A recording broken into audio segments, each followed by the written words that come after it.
നിയമസഭാ തെരഞ്ഞെടുപ്പിൽ സംസ്ഥാനത്ത് ഏറ്റവും ശക്തമായ മത്സരം നടക്കുന്ന മണ്ഡലം ഏതാണെന്ന് ചോദിച്ചാൽ അതിവിടെയാകാം, കുന്നത്തുനാട്. കോർപ്പറേറ്റ് സംഘടനയെന്നും അരാജക സംഘടനയെന്നും ഇടതു വലതു മുന്നണികൾ വിളിക്കുന്ന 2020 ഇവിടെ ഇരു മുന്നണികൾക്കും എതിരെയുള്ളത്. 2815 വോട്ടുകൾക്കായിരുന്നു കഴിഞ്ഞ തവണ ഇടതു സ്ഥാനാർത്ഥി കുന്നത്തുനാട്ടിൽ വിജയിച്ചത്.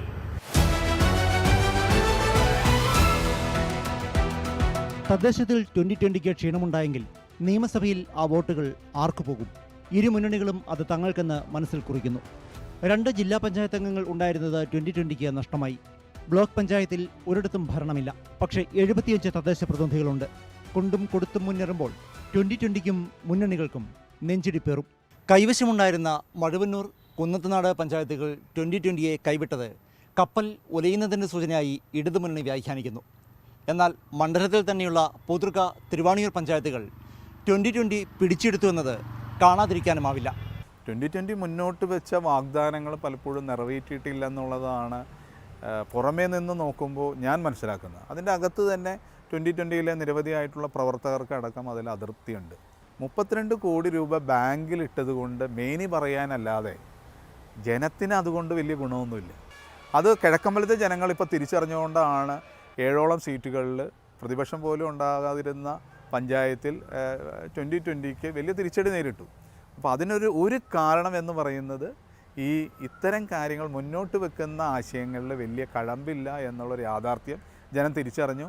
അതുകൊണ്ടാണ് നിലവിൽ ഭരിച്ചുകൊണ്ടിരുന്ന കുന്നത്തുനാടും മഴുവന്നൂരും അവർക്ക് നഷ്ടപ്പെട്ടത്. പക്ഷേ പുതിയ പഞ്ചായത്ത് ചെല്ലുമ്പോൾ ആളുകൾ തെറ്റിദ്ധരിക്കപ്പെട്ടിട്ടുണ്ട്. പക്ഷേ അടുത്ത തവണ ജനം അത് ഒരു 6 മാസത്തോളം നിയമസഭാ തെരഞ്ഞെടുപ്പ് വരുമ്പോഴേക്കും ജനം അത് തിരിച്ചറിയും. ഒരു ഘട്ടത്തിൽ 2020 ചേക്കേറിയ UDF വോട്ടുകൾ തിരിച്ചു വരുന്നുവെന്നുള്ള കണക്കുകൂട്ടലാണ് UDF ക്യാമ്പിലുള്ളത്.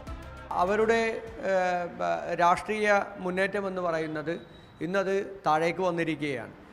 അവരുടെ ആശയങ്ങൾ ജനങ്ങളിലേക്ക് എത്തുന്നില്ല എന്നുള്ളത് വേണം നമുക്ക് മനസ്സിലാക്കാൻ. എല്ലാ കാലത്തും ജനങ്ങളെ പറ്റിക്കാൻ കഴിയില്ല. യാഥാർത്ഥ്യങ്ങൾ മനസ്സിലാക്കിയതുകൊണ്ട് കുന്നത്തുനാട് ജനങ്ങൾ ഐക്യജനാധിപത്യ മുന്നണിക്കൊപ്പം ഈ വരുന്ന നിയമസഭാ തെരഞ്ഞെടുപ്പിൽ നിലയുറപ്പിക്കും. സംഘടനാപരമായിട്ടുള്ള ദൗർബല്യങ്ങൾ ഒഴിവാക്കി അത് കുറേ കൂടി കരുത്തുറ്റതാക്കി മാറ്റാനും ഈ ത്രികോണ മത്സരങ്ങളിലൂടെ നഷ്ടപ്പെട്ട വോട്ടുകൾ തിരികെ കൊണ്ടുവരാനും ഈ തവണ കഴിയും. ഈ തവണ ഒരു ചരിത്ര ഭൂരിപക്ഷത്തോടു കൂടിയായിരിക്കും UDF കുന്നത്തുനാട് വിജയിക്കുക. 2815 വോട്ടുകളുടെ അന്തരം മറികടക്കാനാവാത്തതല്ലെന്ന് 2020 കണക്കുകൾ നിരത്തി പറയുന്നു. 2020 ഇല്ലാതാക്കാൻ ഇടതു വലതു മുന്നണികൾ ധാരണയിലെത്തിയിട്ടുണ്ടെന്നാണ് സാബു ജേക്കബ് തുടക്കം മുതൽ ആരോപിക്കുന്നത്. നിയമസഭാ തെരഞ്ഞെടുപ്പിൽ കുന്നത്തുനാടിൽ കോൺഗ്രസും കമ്മ്യൂണിസ്റ്റും കൂടി ഒന്നിച്ച് മത്സരിക്കുക, CPMൻ്റെ MLA വിജയിപ്പിച്ച് കൊടുക്കുക എന്നുള്ളൊരു കരാർ അടിസ്ഥാനത്തിലാണ് തദ്ദേശ തെരഞ്ഞെടുപ്പിൽ കോൺഗ്രസിനും അതുപോലെ നിയമസഭാ തെരഞ്ഞെടുപ്പിൽ കമ്മ്യൂണിസ്റ്റിനും. നിലവിലെ MLA PV ശ്രീനിജനും മുൻ MLA VP സജീന്ദ്രനുമാകും ഇടതു വലതു മുന്നണികൾക്ക് വേണ്ടി കുന്നത്തുനാട്ടിൽ ഇറങ്ങുകയെന്ന് ഏതാണ്ട് ഉറപ്പാണ്.